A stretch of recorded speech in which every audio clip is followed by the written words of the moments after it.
Hello, welcome students. Welcome to the lecture 8th of the chapter Curvature. Today we are going to study about the center of curvature, वक्रता केंद्र. अब यहां पर आप एक diagram आपको दिख रहा होगा. इस डायग्राम में इट इज एनी कर्व. ये देखिए आप इधर, इट इज एनी कर्व जिसकी कि हमें इक्वेशन नोन है. आइदर कार्टेशियन फॉर्म और पोलर फॉर्म, इसकी इक्वेशन हमें नोन है. It is any point on the curve P. So initially let us suppose that we are dealing with Cartesian coordinates. So I am assuming the coordinate of the point P to be x1. Okay. Now in the figure, what are you extra observing? In addition to curve, you are observing a tangent to the curve at this point. This is my initial line. This is pole, and one circle you are observing. आप याद कीजिए इस circle के बारे में. Yesterday I told you. फिर से एक बार मैं आपको रिकॉल कर रहा हूं. This circle is called circle of curvature at the point P. और इसको ड्रॉ कैसे किया जाता है? इसके लिए हम क्या करते हैं, इस पॉइंट पर I draw a line. Line आपको ऑब्जर्व दिख रही होगी. I draw a line perpendicular to this tangent. ये जो डॉटेड लाइन दिख रही है ये टेंजेंट है, and this line is perpendicular to the tangent. फिर इसको हम कहते हैं normal to the curve at the point P.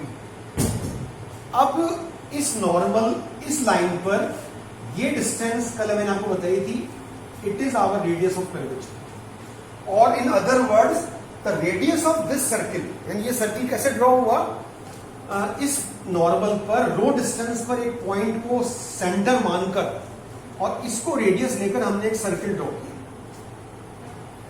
Then this circle is called circle of curvature. अब आप इस फिगर में एक बात और नोट कीजिए. ये एंगल जो है हम जानते ही हैं, this sine angle made by tangent with x axis. This line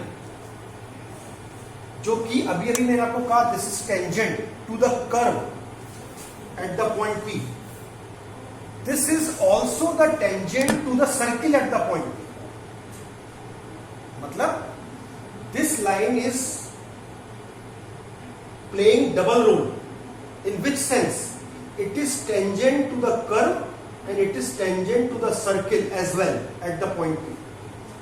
now why it is tangent to the circle also? तो आप देखिए अभी मैंने आपको क्या कहा कि ये लाइन जो है it is normal to the circle, normal to the tangent, और इसी को हमने रेडियस मानकर सर्किल ड्रॉ किया. तो ये line is nothing but diameter of the circle.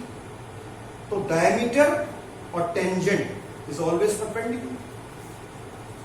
So in this way we can say that this line is tangent to the curve and the circle both. Okay. Now, what I want to find today, having knowledge of this point and having knowledge of curve's equation, यानी if I know these two facts, coordinate of the point and equation of the curve, then I want to know coordinate of this point, and this point is called center of curvature. यानी कि if I know x, y and if I know the curve's equation, then I want to find coordinate x bar y bar which are the coordinates of the centre of curvature. So इसके लिए मैं यहां पर आपको इस x bar y बार के formulas को drive करके दिखा रहा हूं. देखिए अब इसके लिए मैंने क्या किया, C से एक परपेंडिकुलर ड्रॉप किया, perpendicular to the x axis. And suppose मैंने यहां पर एक वाई एक्सिस भी ड्रॉ कर ली, क्योंकि मैं कार्टेशियन कोऑर्डिनेट डील कर रहा हूं, तो I must have y axis also. अब आप इस फिगर में देख सकते हैं कि अगर मैं P से भी एक परपेंडिकुलर ड्रॉप कर दूं एक्स एक्सिस पर, then this distance and this distance, what are these distances? This distance is nothing but the x coordinate of this point, it means x, and this distance is nothing but the x coordinate of this point, it means x bar. So from figure, and one more construction I need to do, यहां P से मैंने एक perpendicular और drop किया। किस पे perpendicular drop किया? Drawing perpendicular from P on this perpendicular, यानी सपोज इट इज Cn, तो P से मैंने Cn पर एक परपेंडिकुलर ड्रॉप किया, जो कि डेफिनेटली एक हॉरिजॉन्टल लाइन है। ये परपेंडिकुलर का साइन लगा दिया मैंने। ओके, फिर देखिए ये एंगल मेरा शाई है, जैसे कि अभी मैंने यहाँ लिखा था। तो अब आप सोचिए, from geometry can I say the value of this angle? What will be this angle? If this angle is psi, then this angle will also be psi. We can easily verify it from geometry. These two lines are perpendicular. Sorry, psi is the angle between these two lines, and this line is perpendicular to this line, and this line is perpendicular to this line. So angle between these two is same as angle between these two. This is a common phenomena which we know from geometry. तो मैंने इस शाई से इस angle को बराबर दिखा दिया, यानी if it is psi then it is also शाई। और सपोज मैंने इस पॉइंट को कोई आर नाम दे दिया। Now from figure I can write x bar, distance x bar is equals to x minus R P. Watch carefully, x bar equals to x minus r। ये देखिए आप x bar, this is x। x में से अगर मैं ये distance minus कर दूं, इट मींस rp माइनस कर दूं, then I will get x bar। Okay, now what is rp? Can I write for rp? So I focus on the triangle, right angle triangle PRC। In this right angle triangle, I know one of the angle and one of the side. Which side I know? It's hypotenuse, it's kern। right angle triangle का मैं kern जानता हूँ, kern की लंबाई, और एक angle जानता हूँ। तो एंगल के अपोजिट जो साइड होगी, it will be kern into sine of the angle, यानी कि रोशन। ये अपन इस ट्राइंगल में इजीली साइन का फॉर्मूला लगा के लिख सकते हैं। Okay, similarly if I want to write for y bar, तो you notice that what is y bar. मैं इसको वाई बार को यहां मार्क करना चाहूँ तो आप कर दो, लंबा हो जाएगा, वीडियो से शॉर्ट में कर रहा हूं। ये वाई बार है, देखिए आप इधर, ये height, okay, and this height is y. तो y bar equals to, y bar y से बड़ी है इसमें, जबकि एक्स बार एक्स से छोटी थी। तो इसके लिए मुझे क्या करना पड़ेगा? Y bar equals to y plus R C. Clearly, then y bar equals to y plus R C. R C is again the side of the triangle PRC। So in the same manner in which I found RP, I can also find RC. So these two you try to learn, but if we further want to give a more easy shape to this formula, then I can write formula of rho. Rho is 1 plus y1 square whole power 3/2 divided by y2. This is the formula of rho. Now what is sine psi? For sine psi, remember that value of sine psi I am going to write from this form, from this triangle. In this triangle, angle is taken psi, then I know tan psi equals to divided by dx, means y1. Tan psi equals to y1 upon 1. So I can mark these two sides y1 and 1. So in this way, I am in position to write about the hypotenuse. So value of sine psi perpendicular upon hypotenuse.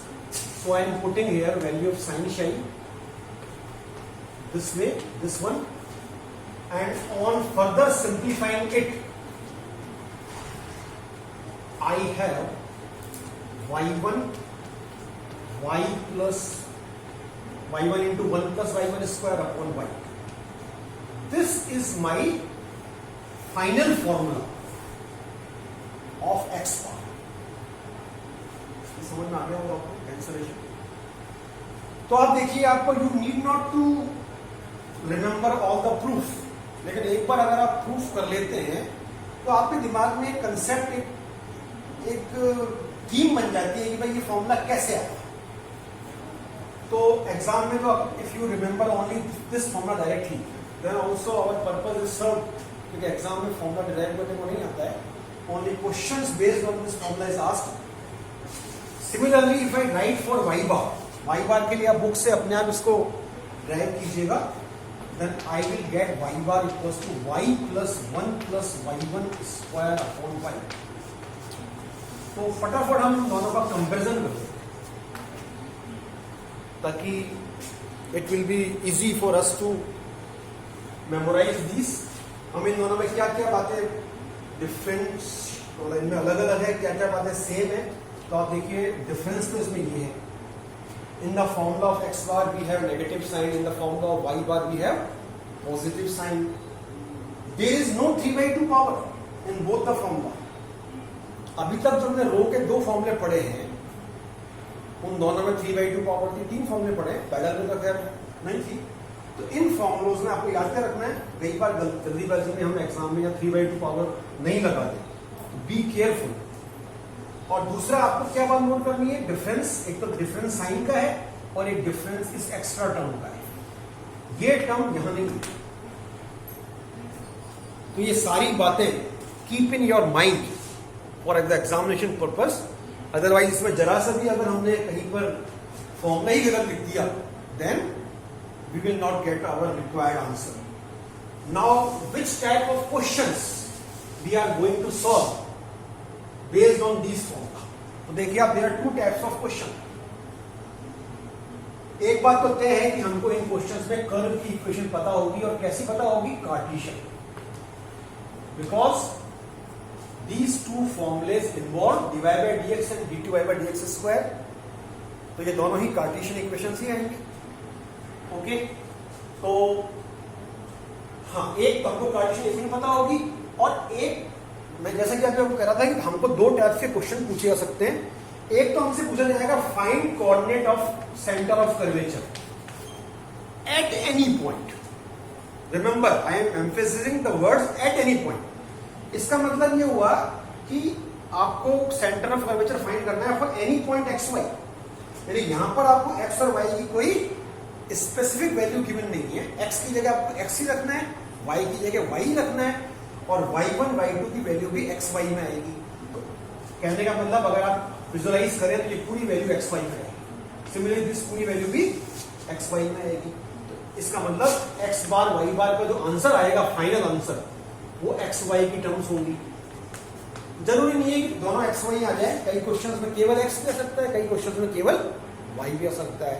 But the second type of question, उसके अंदर क्या होगा, ये point हमको particular given होगा. For example मैं आपको कह दूं कि this point is 2,3. It means x and y both have a some particular value. In that case, इस फॉर्मूले को हमको थोड़ा सा मॉडिफाई करना पड़ेगा. मॉडिफाई आप याद कीजिए, मैंने आपको रेडियस ऑफ कर्वेचर के टाइम में बताया था यानी हमको x बार फाइंड करना है for point P, similarly y bar find करना है फॉर पॉइंट P, है ना। तो यहां पर x की जगह आ जाएगा 2, यहां पर y की जगह आ जाएगा 3, और ये जो y1 y2 इन फॉर्मुलेज में है इनको मैं रिप्लेस कर दूंगा इनवर्ड से, y1 एट P और y2 एट P। यानी आप फॉर्मूले में अगर आप मॉडिफाई कर दोगे then it will be better, ठीक है। तो अब आप समझ सकते हो, थोड़ा विजुअलाइज करें हम। इस केस में जो x बार एट P और y बार एट P की जो वैल्यू आएगी वो मेरी अब xy की फॉर्म में नहीं आएगी, बल्कि कोई नंबर्स आएंगे, यानी यहां पर कोई न्यूमरिक वैल्यूज आएगी।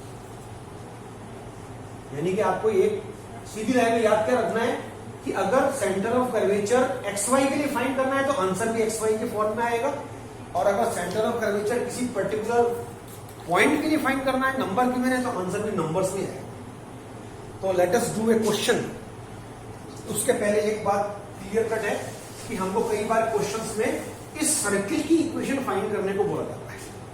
यानी क्वेश्चन क्या होता है, एक स्टेप आगे का होता है, आफ्टर फाइंडिंग दिस, यानी इसके कोऑर्डिनेट फाइंड करने के बाद अगर मैं ये लेंथ भी फाइंड कर लूं, and this length is nothing but the radius of the circle, then I can write the equation of this circle, और ये circle is nothing but circle of curvature। देखिए आप, this is the radius center form of the circle। ये equation मैं कब लिख सकता हूं, जब मैं इसकी वैल्यू जान जाऊं, इसकी वैल्यू जान जाऊं, इसकी वैल्यू जान जाऊं, और फिर मुझे इन तीनों की वैल्यू पुट करके लिख देना है कि this is the required equation. तो let us do a question, easy question ले रहा हूं because of the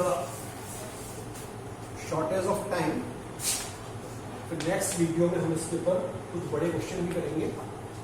suppose this is the curve x cube plus 2x square plus x plus 1, and ये एक गिवन पॉइंट है, इस curve पे लाई कर रहा है। लैंग्वेज सुनिए आप, वक्र y बराबर x cube plus 2x square plus x plus 1 के बिंदु 0,1 पर वक्रता वृत्त की समीकरण ज्ञात कीजिए। Find the equation of circle of curvature for this curve at the point this. तो क्लियरली अगर आप ये पॉइंट इसमें फिल करें then this point must satisfy the equation, क्योंकि क्वेश्चन कह रहा है कि इस वक्र के इस बिंदु पर, तो ये बिंदु इस वक्र पर लाई जरूर करेगा जब ये इसके कोऑर्डिनेट्स को सेटिस्फाई करेंगे। तो ये दिखती सी बात है, कर रहे हैं। अब मुझे क्या करना है जल्दी से, सिंपली मुझे, अगर आप फॉर्मूले रिकॉल करें x बार y बार और रो के, तो उन तीनों फॉर्मूले मुझे y1 y2 की नीड है। तो I am doing nothing but differentiation with respect to x, and since अभी मैंने आपको क्या कहा था कि अगर कोई पर्टिकुलर पॉइंट पे काम करना है then it is better for me to find y1 at P and y2 at P। तो मैंने इसमें पुट कर दिया, देखिए 1, y को पुट करने की जरूरत नहीं, केवल x पुट करना पड़ेगा, and it is 4।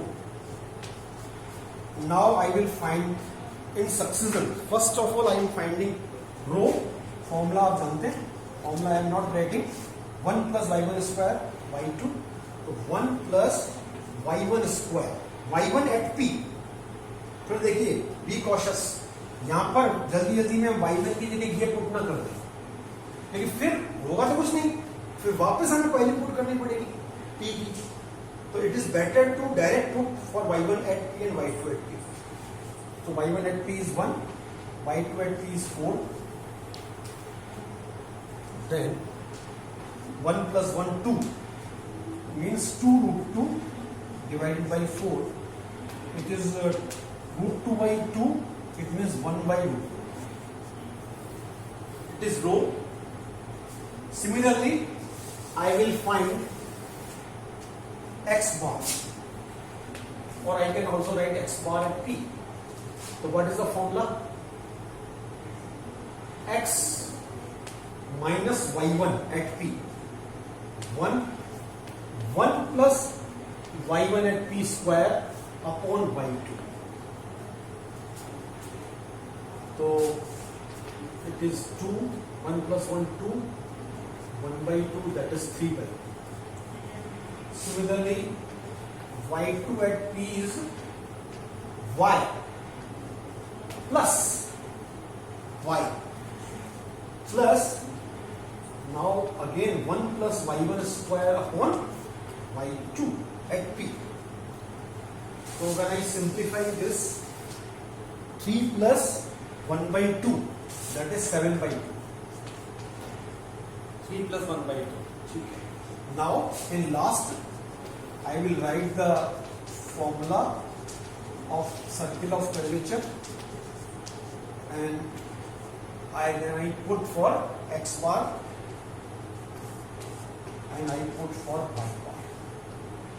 Y bar. It is y bar.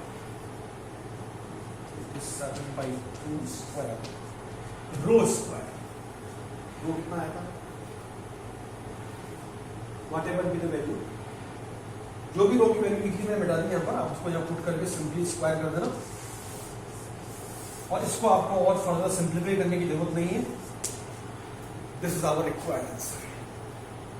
तो आई थिंक ये फॉर्मूले का यूज करना हमने सीख लिया इसमें, और हम आगे करेंगे question. Thank you very much. Thank you.